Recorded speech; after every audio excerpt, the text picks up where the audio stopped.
Добар ден, почитувани, ова е стартот на најновата Телма амбуланта. Петочното издание го реализираме во соработка со клиничката болница Жан Митрев. Непријатното искуство со ненадејното губење на свеста, барем еднаш во животот го има искусено секое 10-то лице. Кои причини доведуваат до губење на свеста, уште познато како синкопа? Доколку почувствуваме дека ќе загубиме свест, што треба да преземеме? Можеме ли да ја спречиме синкопата? На овие и многу други прашања одговор ќе побараме од професор доктор Милка Клинчева, специјалист по интерна медицина, субспецијалист по кардиологија во клиничката болница Жан Митрев. Ќе погледнеме блок реклами, а веднаш потоа ќе разјасниме многу работи поврзани со синкопата. Останете на Телма.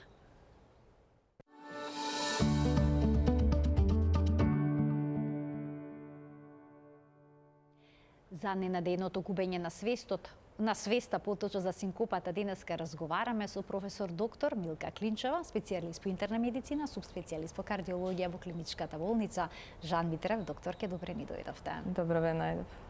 Губење на свест, паѓање во несвест, на различни начини луѓето знаат да го опишат тоа што им се случува. Кога станува збор за синкопа, колку време трае губењето на свест? Дали е тоа краткотрајно, долготрајно?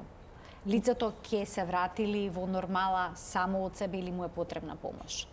Да, кога станува збор за синкопа, се мисли на краткотрајно губење на свеста, која нагло почнува и за 6 до 8 секунди завршува. При тоа имаме комплетно враќање на целокупната психичка, физичка состојба. Кога се мисли на синкопа, се мисли на намалување на крвниот притисок и поточно церебрална хипоперфузија. Тоа значи има помалку достава на крв во мозокот. И тоа може да биде од различни причини.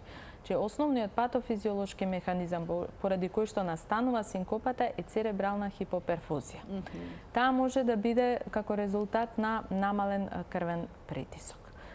Кога имаме намалување на крвниот притисок, да речеме 50-60 мм живин столб, систолен крвен притисок, тоа одговара на некој 30-40 мм живин столб церебрален во мозокот притисок. И тоа веќе доведува до губиток на свест. И тоа е основниот патофизиолошки механизам. Сега кога лицето ќе падне во хоризонтала, дали притисокот само од себе се регулира во тие моменти? Да, потребно е време, нели, за да се врати, меѓутоа она што очевидците треба да го направат е да ги подигнат нозете, за да крвта од нозете отиде во мозокот и што е битно, да дојде крв во мозокот.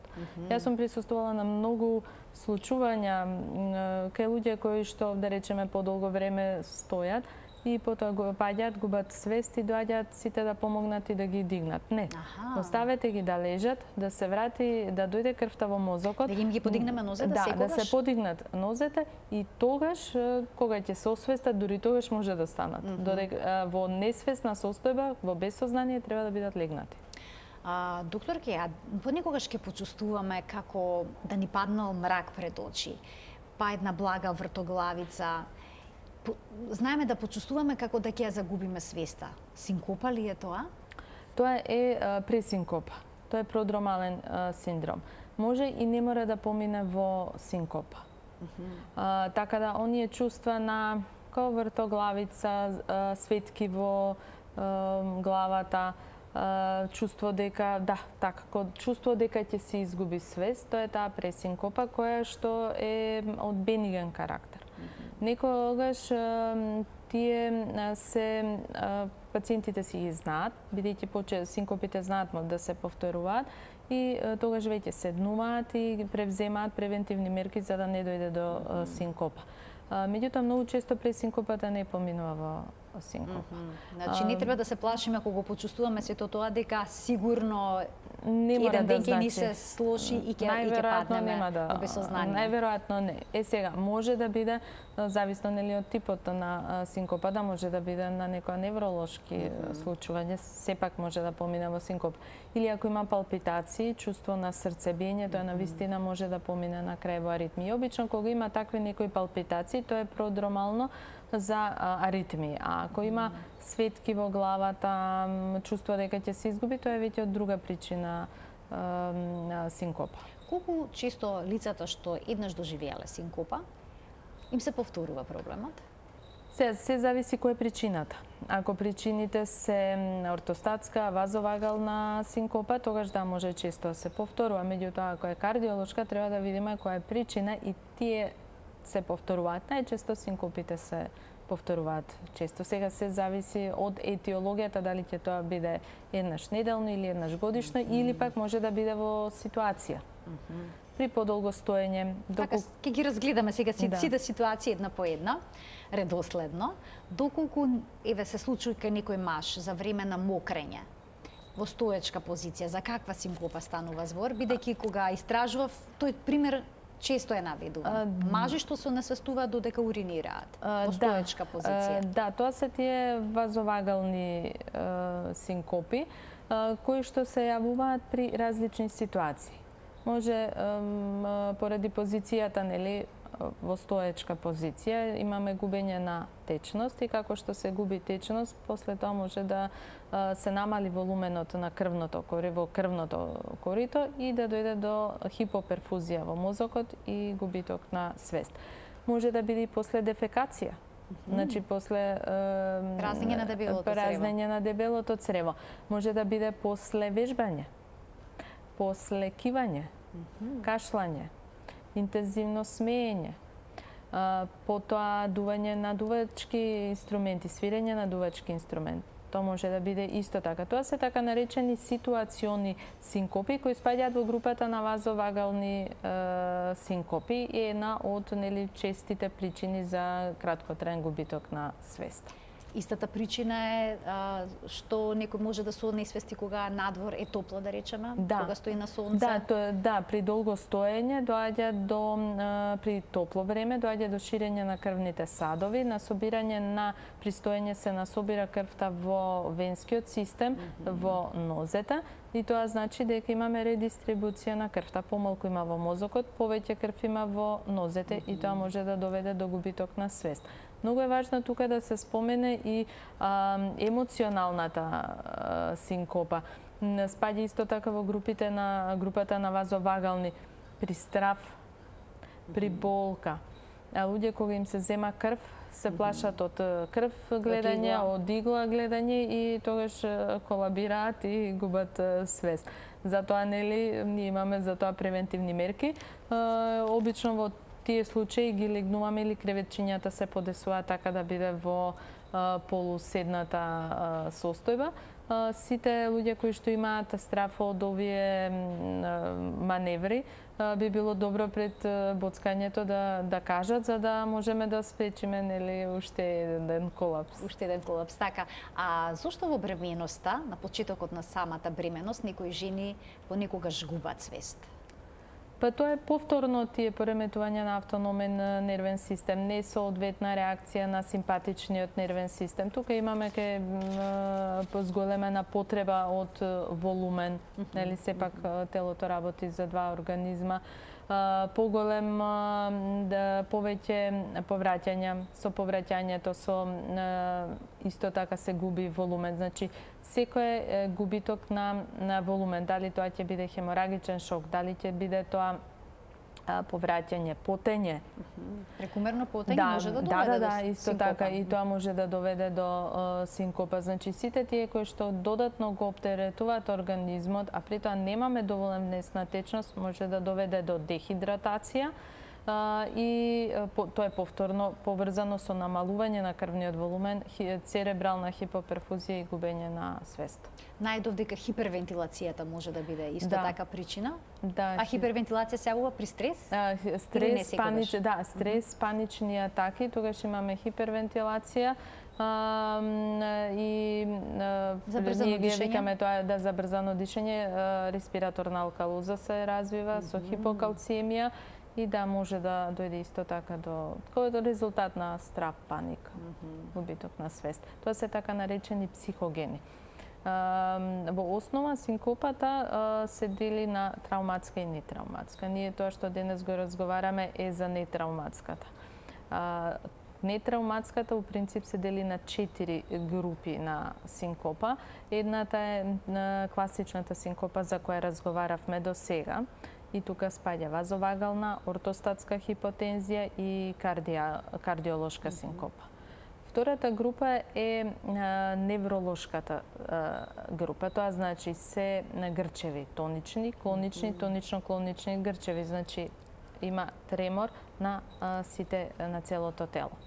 И третата група е психогена. Тоа се веќе психогени грчеви. И тука треба многу некогаш тешко да се разграничи дали е тоа од психолошка синкопа или станува збор за некој друг тип. И четвртата група се поредки причини од типот на субклавијастил синдром, вертебрална артерија. Тоа се све всушност каде што имаме пренасочување на крвта од мозокот во рацете. И тоа е веќе феномен на крадење, стил феномен. И тоа исто доведува до појава на губиток на свест. Професорке, некои лица со дијабетес имаат проблем со губење на свеста. Што се работи кај нив? Кога менуваат положба, од лежачка, седечка во исправена положба? Да, тука имаме две можности. Една да е хипогликемија. Хипогликемијата може да доведе до препотување, обилно препотување и губиток на свест. Може и хипергликемиска кома да биде, ама тоа е веќе нешто друго. Тоа веќе не спаѓа во Да, тоа е посериозна работа и пореметување на автономниот нервен систем. Тука имаме малку дисбаланс симпатикус-парасимпатикус, односно дијабетичарите они не осеќаат болка. Тука имаме оштетување на автономниот нервен систем. И се поосетливи, промена на време, топло-ладно. А доколку сме анемични? Каква синкопа е тогаш тоа? Исто, тоа ќе биде во тие кардиолошките симптоми. Повторно е тоа од анемија, и треба да видиме кој е дали таа анемија предизвикана од крварење. Ме разбирате, може да биде самото крварење од било која причина да би доведе до појава на губиток на свест. Значи треба убаво испитување, да нема некој внатрешно крварење. Најчесто во каде се наоѓаат тие крварења? Менструални крварења ли се? Ако е обилно, да, ако е обилно може, ако е обилно, некоја може да биде. Инаку може најчесто се внатрешни или гастроинтестинален тракт, значи крварење од улкус на желудник, например, дуоденум, ректорагија, крварење од дебелото црево, после некакви манипулации, трауми. Значи, пациентите кога доживуваат синкопа, нормално дека се исплашени и доаѓаат на лекар. Потоа наша е задачата да видиме дали за кој тип на синкопа се работи. Дали се работи за кардиолошка или вазовагална или невролошка. Како проценувате? Значи, тоа е малку потребни се повеќе испитувања. Она што прво го правиме, испитуваме кардиолошкиот дел, затоа што кардиолошките синкопи имаат поголем ризик за полоша прогноза. Бидејќи во основата на кардиолошките може да бидат бројни сериозни заболувања. Ќе почнеме со аритмиите. Значи може да биде синус брадикардија, синус синдром, може да биде АВ блок од 2-3 степен, може да биде суправентрикуларна тахикардија, вентрикуларна тахикардија. Че тоа се многу сериозни животозагрозувачки состојби кои што треба да се третираат. Пациентот треба да биде хоспитализиран, доиследен и потоа истретиран соодветно на дијагнозата. Потоа, значи прво што правиме е ЕКГ. Тоа е првата работа за да потврдиме некаква дијагноза. Меѓутоа, нормално ЕКГ не значи дека исклучуваме некаков проблем. Мора да се направи ехо на срце. Ехокардиографски, значи треба да видиме дали имаме аортна стеноза, дали има дисекција на аортната валвула, дали има хипертрофична кардиомиопатија, пулмонална емболија, пулмонална хипертензија, потоа каротидна болест. На овие крвни садови што носат крвта од мозокот нагоре. Така да постојат многу заболувања на срцето кои што може да доведат до синкопа. Доколку имаме аортна стеноза или хипертрофична кардиомиопатија, имаме синкопа, тоа е многу сериозна состојба која бара понатаму испитување. Само да ги поканиме гледачите, докторке, да се вклучат во денешната Телма амбуланта. Почитувани од овој момент, емисијата ќе биде контактна, ќе биде испишан телефонскиот број на екранот, на кој што ќе можете да не побарате, да поставите прашање, на кое што одговор ќе добиете од професор доктор Милка Клинчева, специјалист по интерна медицина, субспецијалист по кардиологија во клиничката болница Жан Митрев. Значи, најнапред започнувате со кардиолошки исследувања, да проверите дали има некаков проблем со срцето. Доколку не најдете? Доколку не најдеме, тогаш пациентот се опатува на невролог и понатаму потребно е да се направи ЕЕГ. Секогаш во такви случаи правиме и компјутер на глава врат, затоа што треба тука да се исклучи мозочно крварење. И тоа може да биде причина за губиток на свест. Така да, губитокот на свест е сериозна состојба која што мора да се доиспита.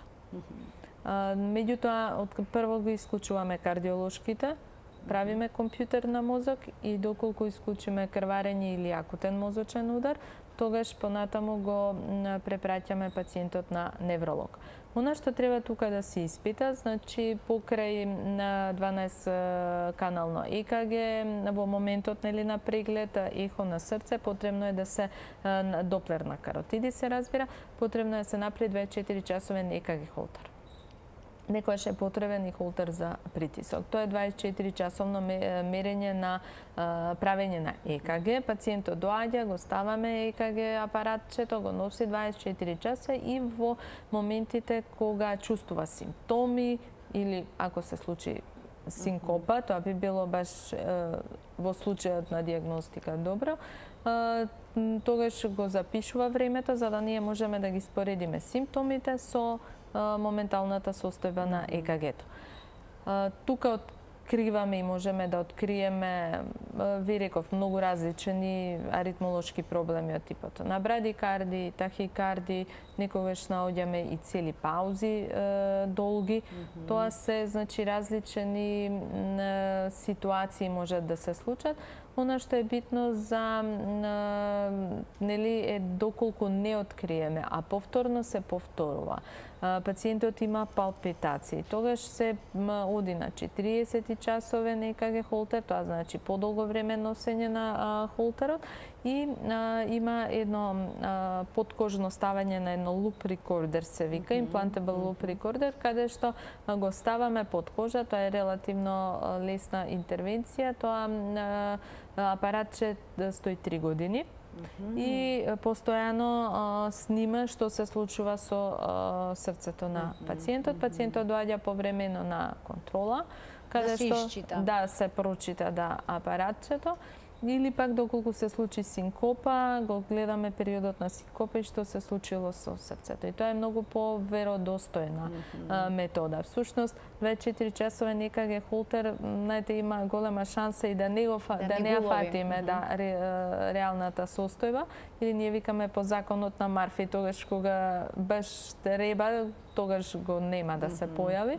Меѓутоа, ова луп рекордерот не е пак нешто сосема побезбедно, затоа што следи во тек на 3 години. Има уште една можност, а тоа е да ако се појави тахикардија, некакво чувство дека она продромално чувство, дека не му е добро на пациентот, веднаш да дојде, за да можеме евентуално да имаме среќа да го фатиме на ЕКГ.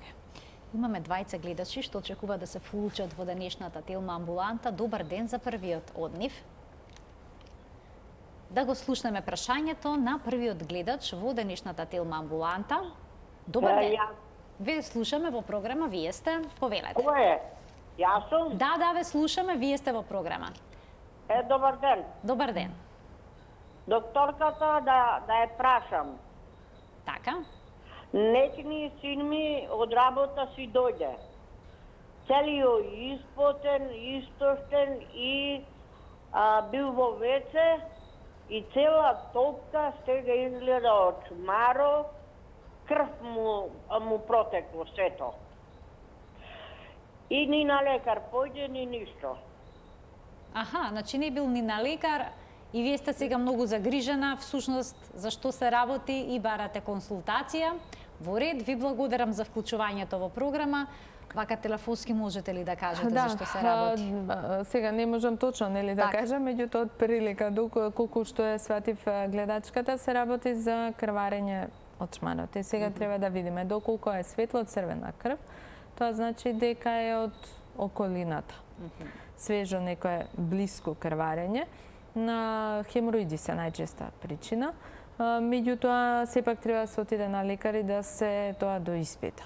Доколку е темно црвена крв, тоа значи дека е од повисоките делови на цревото и тука веќе треба посериозен пристап. Тука можни се многу причини. Ќе треба да се направи колоноскопија. Во секој случај, при ваква дијагноза треба да се обрати на гастроентеролог. Може да дојде кај нас или на друго место, на абдоминален хирург, да се види дали нема хемороиди и дали се тие хемороиди крваречки. После дефекација особено, лута, зачинета храна, може да се јави крварење од хемороиди. Не велам дека е тоа, меѓутоа доколку е пациентот добар, претпоставувам дека не е нешто многу сериозно, но сепак треба да се отиде на специјалист. Ова не е состојба што треба да остане неиспитана. Да, апсолутно. Уште еден гледач ке вклучиме. Добар ден. Добар ден за следниот гледач во денешната Телма амбуланта. Дали го имаме гледачот? Уште една можност за него? Не, се исклучил во ред. Одиме понатаму, докторке, доколку се утврди дека аритмијата е причина за синкопата. Што се презема?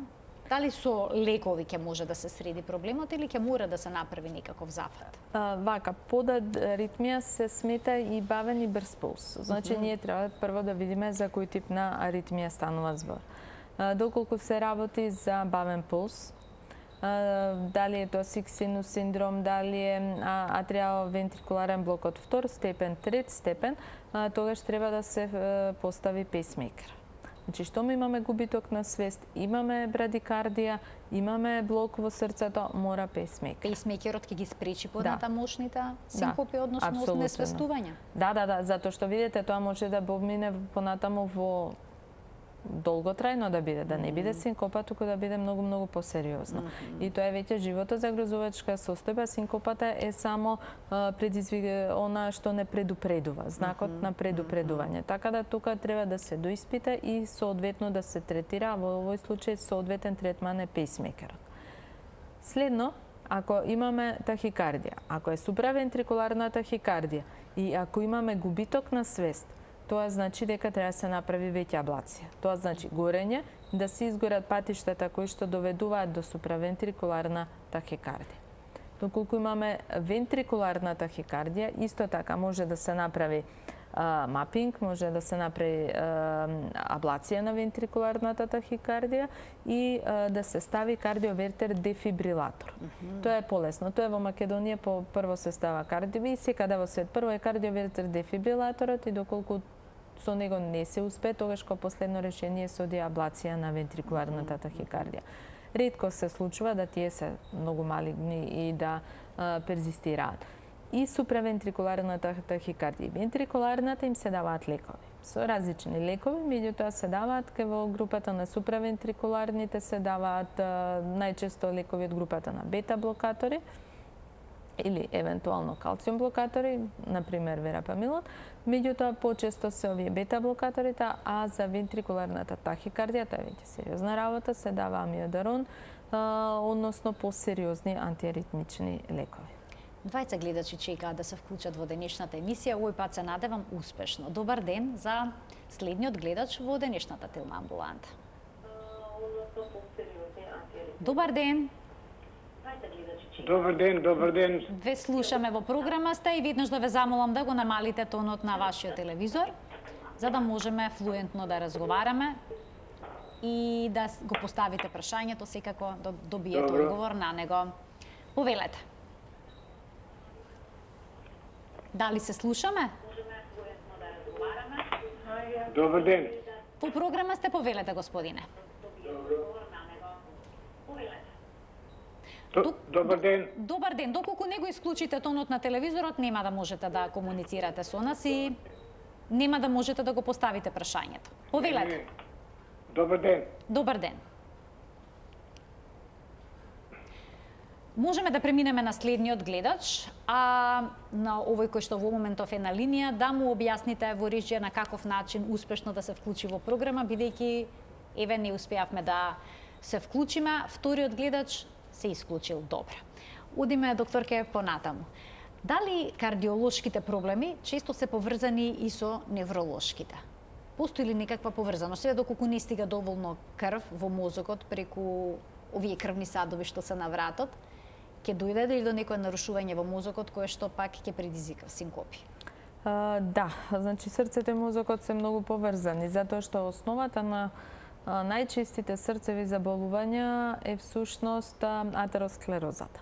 Атеросклерозата е генерализиран процес кој ги зафаќа артериите во срцето, артериите на вратот, мозокот.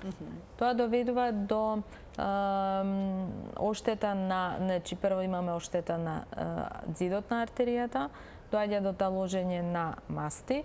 На тие масти имаме задебелување на самиот ѕид и при руптура на ѕидот од било која причина, дали ќе биде тоа цигари, висок притисок, масноти или диабет, доаѓа до насобирање на тромби. Кога ќе дојде до веќе тромбоза на атеросклеротскиот плак, имаме појава на инфаркт. И тој инфаркт може да биде како во мозокот, да имаме церебрална хипоперфузија или инфаркт на срцето. И едното и другото може да доведат до губиток на свеста. И инфарктот на срцето може да се манифестира со губиток на свеста. И каротидите исто така може да доведат до мозочен удар и до губиток на свеста. Некогаш имаме 99% стеноза на каротидните артерии со појава на некои транзиторни, краткотрајни губитоци на свест и тоа ги носи пациентите и уствари сваќаме дека се работи за некоја предфаза на мозочен удар. Ке го вклучиме следниот гледач. Ја навистина се надевам дека успешно ќе биде ова вклучување, да слушнеме прашање од гледач. Добар ден за него. Ало, Во ало, програма сте, повелете, ве слушаме одлично. ало, Добар ден. ало. Ве слушаме, повелете, значи ние одлично ве слушаме. Кажете го вашето прашање и ќе добиете одговор. Вас треба да ви го кажам прашањето, не на докторката. Секако докторката е до мене во студиото, ве следи и ве слуша. Повелете. Видете, имам тотална вртоглавица ме фаќа. Тотална вртоглавица. Прво губам свест, после тотална вртоглавица добивам. Аха. Значи најнапред губите свест, па потоа вртоглавица. Некој подпрашање, докторке, дали имате? Колку минути ви трае тој губиток на свеста? Колку минути трае губитокот на свеста?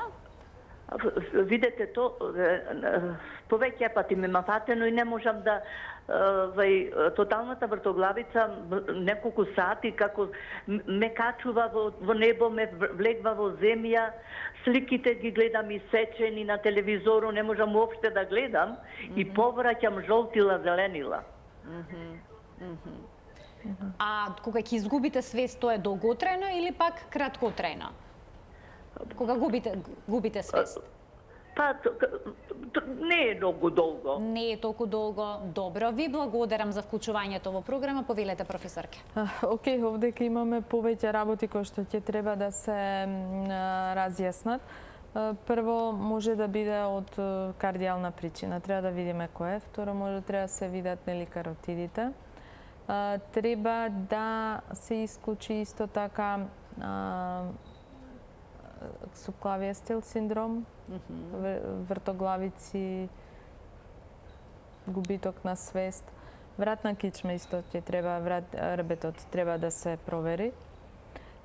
Ние прашавме гледачката дали има висок притисок, да не се работи и за хипотензија. Понекогаш лековите за притисок може да доведат до вазодилатација и хипотензија, особено ако прима диуретици. Мислам, ова е широка тема на која што можеме многу долго да разговараме. Дека многу комплексно диагностицирањето. Диагностицирањето е многу комплексно и никогаш не може ни да се најде причината. Меѓутоа, јас би почнала со еден компјутер на глава и врат, значи на артерии на глава, врат и мозок. Потоа, ако треба и магнетна резонанција на мозок и се разбира во меѓувреме и на срце, да видиме да не е случајно и кардиолошка причина. Аритмија исто така, меѓутоа ако има аритмија, ќе има малку други симптоми. Повеќе ми личи дека е нешто пак невролошко, значи каротиди, мозок, вратна кичма, така тој дел. Уште еден гледач ке вклучиме. Добар ден. Добар ден. Во програма сте, повелете. Добар ден, поздрав до емисијата. Благодарам. Сакам едно прашање да поставам. Така? Последно време, во последниве месеци, имам едно лупање на срцето, возбуда, немир, тресење. Мада имам јас и проблем со тироидната жлеза и други имам проблеми. Ама тоа ме цел ден после сум нерасположена, не можам да го смирам срцето.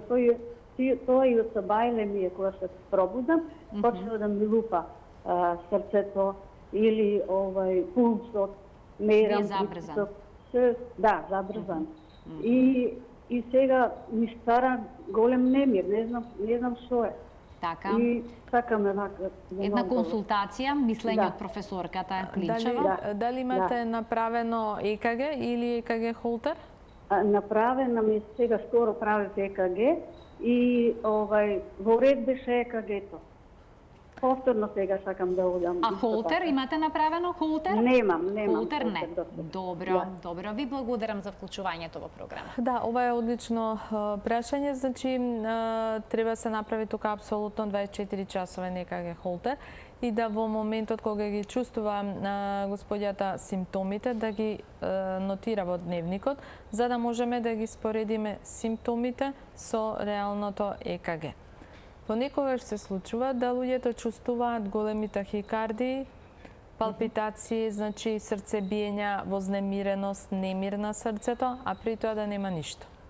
Затоа е потребно во тој момент да се направи ЕКГ и да се види дали имаме навистина некаква аритмија, да се направи ЕКГ холтер, ехо на срце, доколку има аритмија да видиме која е причината за тоа.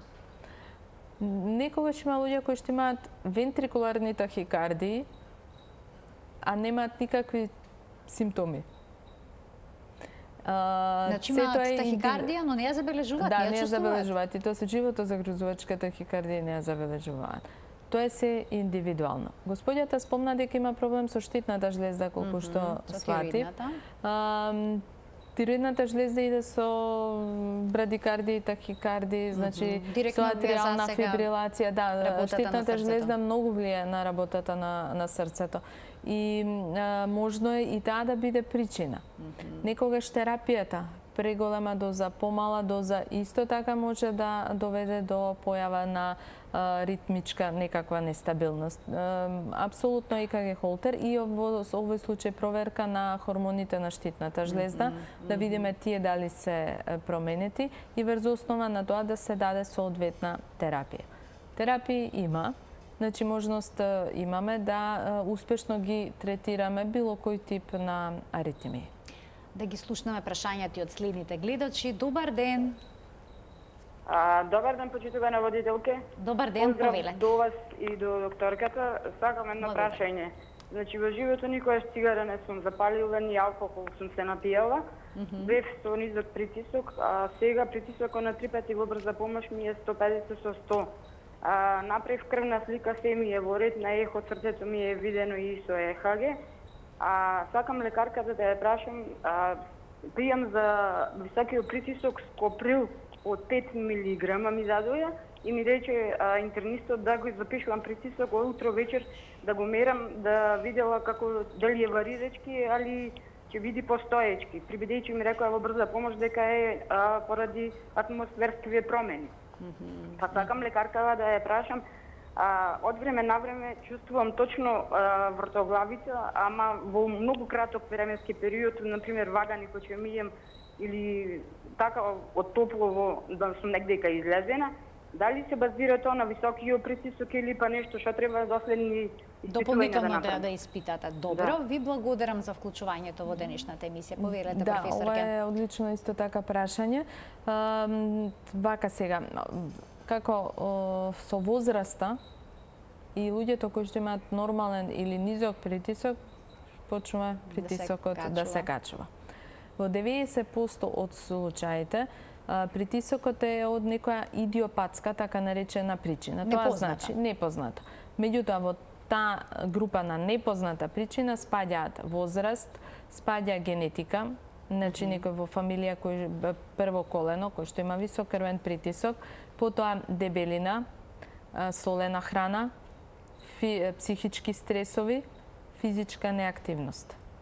Чи тоа се најчестите идиопатски причини за зголемување крвниот притисок. Се разбира и времето влијае. Турбуленциите, топло-ладно, сега овој период го имаме. Притисок, така. И тоа може да влијае.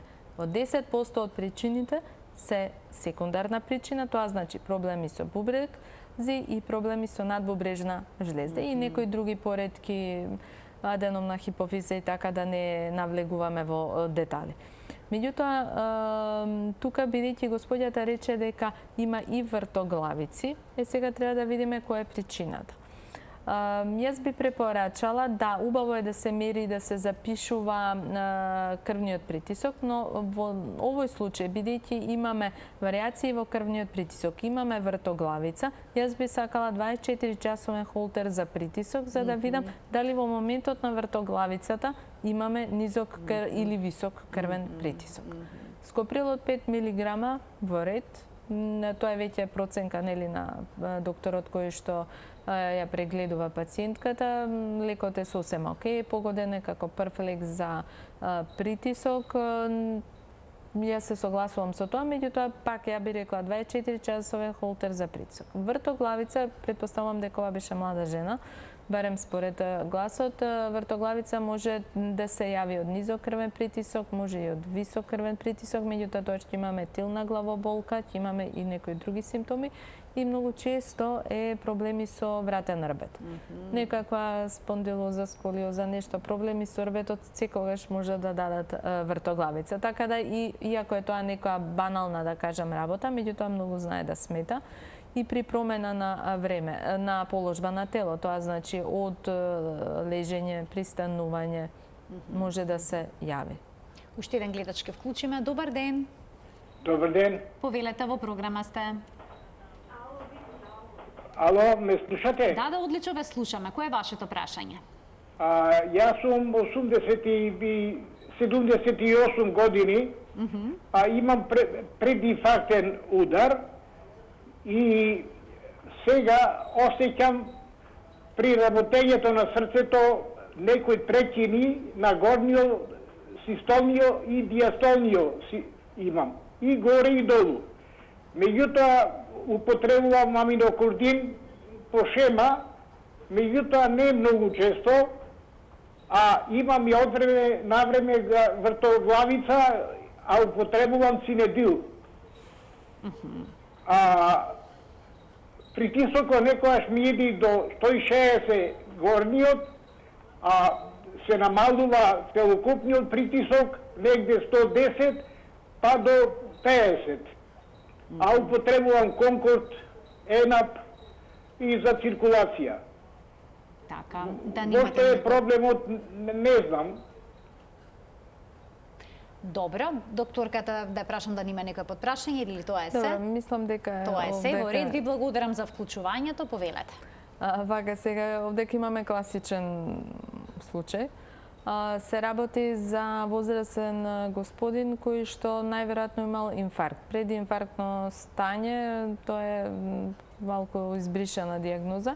Значи, најверојатно се работел за инфаркт и се работи за аритмија, односно атријална фибрилација, предпоставувам дека е тоа, бидејќи му е даден амиокордин. Амиокординот е лек кој што треба да се прима одредено време, бидејќи понатаму, доколку се пие долго време, може да направи несакани ефекти на штитна жлезда, на бели дробови на очи. Тука ќе треба, пациентот ја би му препорачала да дојде на преглед, да направиме еден потемелен, посериозен преглед и да дотераме убаво терапијата, затоа што 160 притисок не би требало да има.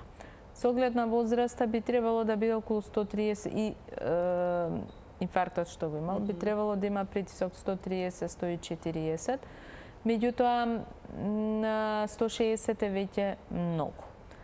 Вртоглавици треба да видиме од што е. Сега јас, веројатно тој кога мери притисок, го гледа систолниот, диастолниот крвен притисок и веројатно му покажува апаратчето после тоа пауза.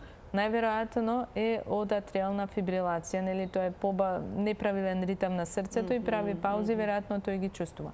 Доколку тие паузи се долги, тогаш може да има вртоглавица. Цинедилот е добар лек, да речеме, меѓутоа така, за ублажување на симптомите. Доколку симптомот е од срцето, од аритмијата, тогаш треба да решаваме аритмијата, да ги дотераме лековите да бидат така за да има што помалку паузи. Пулсот да биде под 100, меѓутоа да нема многу паузи. Јас би го поканила гледачот да дојде на преглед, за да се прегледаме, да му објасниме во која е неговата реална состојба и да му дадеме соодветна терапија. Уште еден гледач ке вклучиме. Добар ден. Добар ден. Ве слушаме, повелете. Поздрав до докторката и до вас. Благодарам. Вака, сакам да прашам за пациентка се работи, 36 годишна, млада женска особа. Пред едно 2 месеци почна да добива екстрасистоли. Беше на преглед и регистрирани се екстрасистолите на ЕКГ. Препорачано е да се проверат тироидната жлезда, анемија, хеликобактер, малце да одмори од спортување, спортуваше како некои кардиовежби кои почувствува дека како да и прават проблеми. Еден период малце се подсмири, меѓутоа сега повторно се јавуваат тие екстрасистоли, меѓутоа проблемот е во тоа што таа сега кога ги добива, вели ми се зема здивот, не можам да земам воздух и мислам ќе се онесвестам, така се чувствувам многу слабо. Инаку е хипотоничар, не пуши, не пие ни кафе, ако е хипотоничар, пошто и смета кафето, што понатаму што би препорачале и како би се движело ова. Така, ви благодарам за вклучувањето во денешната емисија, професор ке поведете. Да, и ова е убаво прашање. Денеска имавме убави прашања. Вака сега, многу е важно кој тип на екстрасистоли станува збор, дали се суправентрикуларни или вентрикуларни. Треба да видиме колку ги има процентуално во текот на денот. Тоа значи треба да се направи 24 часовен ЕКГ холтер и да видиме дали се под над 5%. И врз основа на холтерот, врз основа на симптомите, да процениме за која терапија би требало да се даде и што понатаму. Бидејќи се работи за спортска особа која што спортува, нема пороци, тука јас би одела малку потемелно, тоа значи дека тоа е особа која што внимава на своето здравје. Има некоја работа која што не можеме да ја спречиме, а тоа е миокардитот, значи воспаление на срцевиот мускул. Са вирусите, најчесто вирусите го напаѓаат срцевиот мускул и тоа понатаму предизвикува вентрикуларни или суправентрикуларни екстрасистоли. Во овој случај, покрај сите ти убаво, кој што кажа господјата, се е тоа во ред да се испити и тироидни хормони и хеликобактер, и се е тоа во ред. Меѓутоа, доколку е се во ред, повторно ги има овие симптоми, покрај терапијата треба да се направи магнетна резонанца на срце, за да го видиме ткивото, односно мускулното ткиво. Доколку имаме воспаление, доколку има траги на миокардит на воспаление, тогаш тоа ќе значи барем 6 месеци не сме да спортува, ќе треба да прима соодветна терапија и повремени кардиолошки контроли. Професорке, моето последно прашање за денеска би било што доколку почувствуваме дека ќе загубиме свест? Што да направиме за да не паднеме и да не се повредиме меѓу другото? Да, можеме ли да ја спречиме синкопата, губењето на свест? Па, доколку не е прв пат и доколку такво нешто сме искусили и претходно, треба самото искуство да не наведе што треба да правиме. Доколку после долго стоење, седење треба да се легне. Првото и основно е да се зголеми притисокот, крвниот притисок во мозокот. Тоа е основното. Сега, дали тоа ќе биде со легнување? Тоа е едната работа. Второ, доколку е причина аритмијата, доколку сетиме дека ни доаѓа аритмија, можеби сме договорени со кардиологот да земеме некаков лек за да ја спречиме аритмијата. Доколку биле некакви паузи, тоа не треба да се чека, тоа треба веднаш да се побара медицинска помош. Доколку е дехидратација, значи течности при спортување, особено сега доаѓа лето, топло е времето, дневно треба да конзумираме по 2-3 литра течности. Се разбира, станува збор за здрава личност, доколку се пациенти со срцева слабост, кај нив е литро и пол избегнување на топло време. Од 10 до 18 часот треба да се биде под сенка или во домашни услови. Така да се зависи од причината што доведува. Причината која што довела до синкопата. Доколку знаеме дека се плашиме од убоди, тогаш ќе треба пред зимање на крв да си кажеме на сестрата на лаборантот дека ние се плашиме и тогаш веќе треба во легната позиција да се боцка. Доколку треба да стоиме подолго време, потребно е да се седне, да знаеме дека не можеме да толерираме. Да се било каде да се седне или да се наслони, малку да се подобри враќањето на крвта. Значи, што е основата? Враќањето на крвта од нозете да се зголеми во главата. Кога ќе седнеме да ги притиснеме нозете вака една преку друга. Ако не може да се легне, тогаш може да се наведне главата и да се стави помеѓу нозете. Помеѓу нозете. И тоа е една од можностите да се врати крвта во мозокот. Професорке, многу ви благодарам за вашето денешно гостување, што одговоривте голем дел од предвидените прашања во денешната Телма амбуланта, но ставивме простор на гледачите. Благодарност и за консултациите кои што им ги дадовте. Ви благодарам и вам за поканата, благодарам на гледачите, имавме навистина убави, корисни, интересни прашања. Се надевам дека им помогнавме и доколку сакаат, може да повелат на преглед да дојдат, па ќе ги разјасниме работите. Професор доктор Милка Клинчева, кардиолог во Клиничката болница Жан Митрев, беше нашата денешна гостинка во Телма амбуланта. Ви благодарам многу за вниманието со кое што не следевте. Ви посакувам пријатен ден.